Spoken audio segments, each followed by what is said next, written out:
Molweni, welcome back to Life and Wellness with Sine. Kamalam Dingusnespo Ngaluza, and I am the host.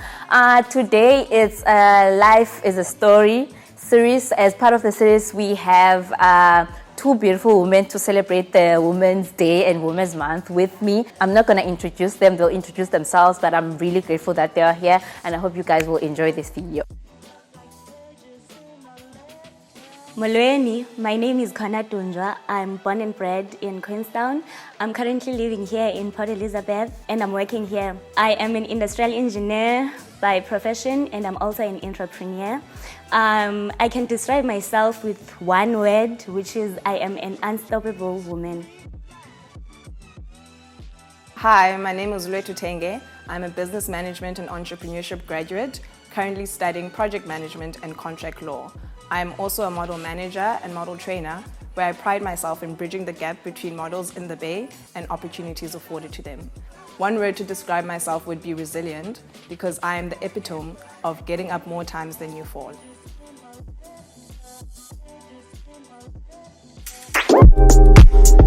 It's not that I want you here.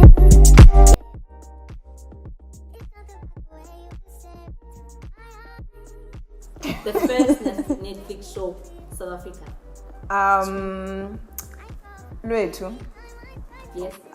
What's the thing with those kids in high school? First Netflix show. First Netflix? No. Yes. Okay, Khona. Yes. The lady with him from Bangan Pel Yes. Yes. Is it right? Yes. Ah, That's Pel then the and show. The name of the show? I forgot the name. Queen Khona. something. Queen Song. Woo! Yeah, Teamwork makes the dream work. Half. You got it. Yes. And half a point. Yes. Cool. One, we have Desire Ellis. Two, we have Janine Van Veek. Three, we have Amanda Dlamini. First one to answer. Lwethu, Yes. the one in the middle, the second one, Van Veek. Yes. So it's 1.5. Lwethu. Who? Naomi Campbell. Oh, it's you. Before you even finish the question, I was just like, I know who's gonna be.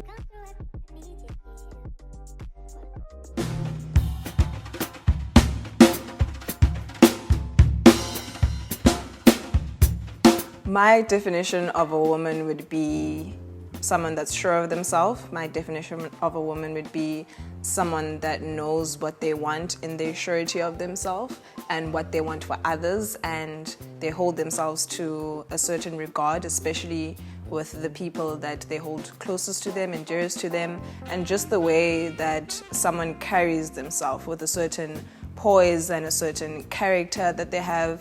That would be my definition of a woman. A definition of a woman for me, what a question.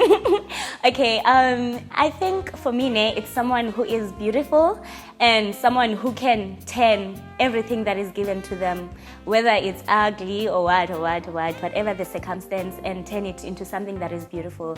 And a woman for me is someone who can multiply something, no matter how little it was, or but they can change something into something greater. My definition of a woman is someone who's strong, but not scared to be emotionally vulnerable, someone who cares and who's kind, someone who's beautiful and has the confidence to be themselves in a world that tells them to be someone else.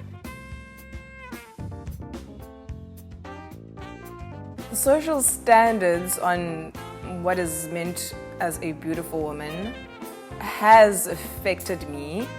There have been times where I've been on social media and I've seen, different body types and different skin tones and all of those things. And I felt like, maybe I should be leaning towards this body type. Maybe I should be leaning towards this kind of hairdo. But I've always found myself just sticking to what it is that I know and what it is that is comfortable for me.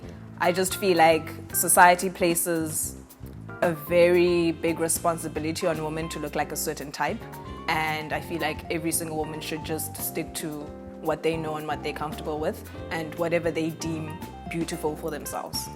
Firstly, I would like to say, let's must we cut down this thing of a society presentation of beauty in women, because we have people like Okaili, ne? They say must have like wide hips and your ass, your boobs, ne? It has affected me because there are times where I look at myself in the mirror and I'm like, why didn't and it doesn't help the fact that the people we see in social media, which will be your celebrities, they have that hips and asses and boobs, ne? And if you look at it, they get the most likes, and even the people who have the most payroll when it comes to influencing, they bamileka kuhle, you know. And so that's the standard. It's like social media is telling us to reach, and it's very impossible because we are created differently by God. And it can be depressing to try and change indlela omile ngayo just so that you fit into the social community. Because sometimes you take a picture and if you visit Susako, you're gonna delete it because you know it's not gonna get more likes. It doesn't help that we as the community, we are pushing this agenda of how the beauty is defined in society. So yes, I would say it did affect me, but not anymore, because you get to a point whereby you say you will define beauty by you go like uzohamba nge-definition of yourself, beauty, and what do you think is deemed as beauty? I think yes, it has affected me in a good way and in a bad way. In a bad way, I remember when I was growing up, I think I was 10 years old when I started developing stretch marks. And at that time, people were saying that you develop stretch marks when you had sex with someone and stuff. So I was scared of being naked in front of my friends and everything. But as I grew, as Khona, I realized that okay, we have different body types and we develop different things as Khona. And yeah, I think that's when I started gaining confidence, and people were complimenting me a lot by, oh, you have a beautiful body, and I started entering pageants, and my confidence grew that way. And also, I like taking pictures, guys, like not half naked, but bikini pictures.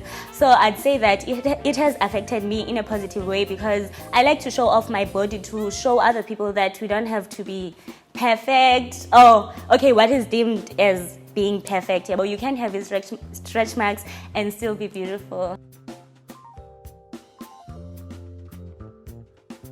The advice I'd give to my younger self is, girl, first of all, I'm kidding. The advice I'd give to my younger self would be patient with yourself. You are not what they say you are. You are more than that. You are infinite. You are the moon and the stars and then some. You are destined for greatness. You are beautiful. You are worthy. You are joy personified. You are love personified. And you'll always be enough. And you have the resilience to be enough. Get up 8 times, 4 7 times, get up 8. Okay, thank you for the question. The advice that I would give to my younger self is that I am beautiful, I am smart, I can achieve anything that I set my mind to, and I have everything in me that I need to be the person that I want to be. So I should believe in myself and know that I am enough and I'm capable of anything that I think I can do. To my younger self, I would say dream and dream big. And there's nothing wrong that you are coming from a rural area and then you have to dream small.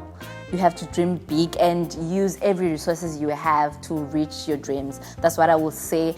And also, I would say, yeah, good job.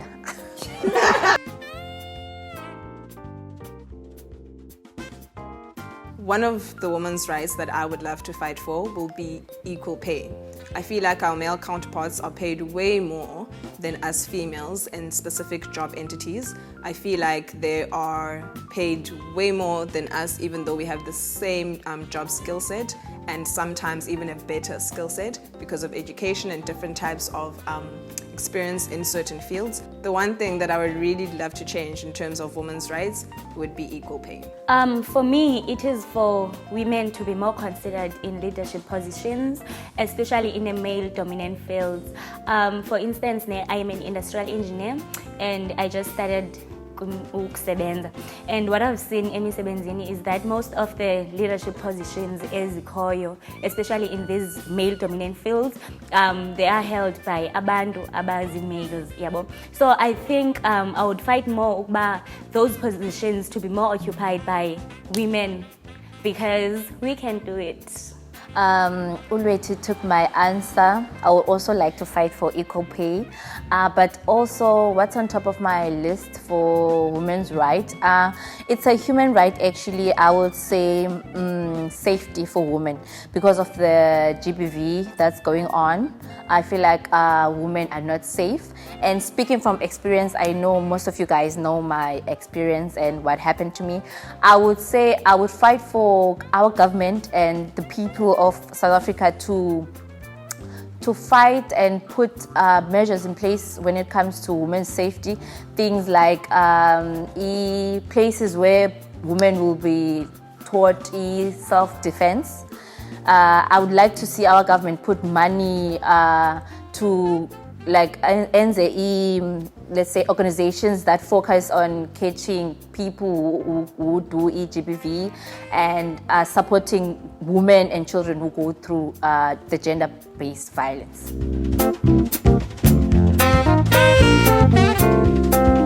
I would just like to say to everyone that identifies as a woman, Happy Women's Month, and I hope that we have platforms like these, and I hope that we can keep movements like these going on beyond just the month of August. On that note, I want to thank you guys for watching, and please subscribe, tell your friends to tell your friends to subscribe. So from us to you, Happy Women's Month! So from us to you, Happy Women's Month! Okay.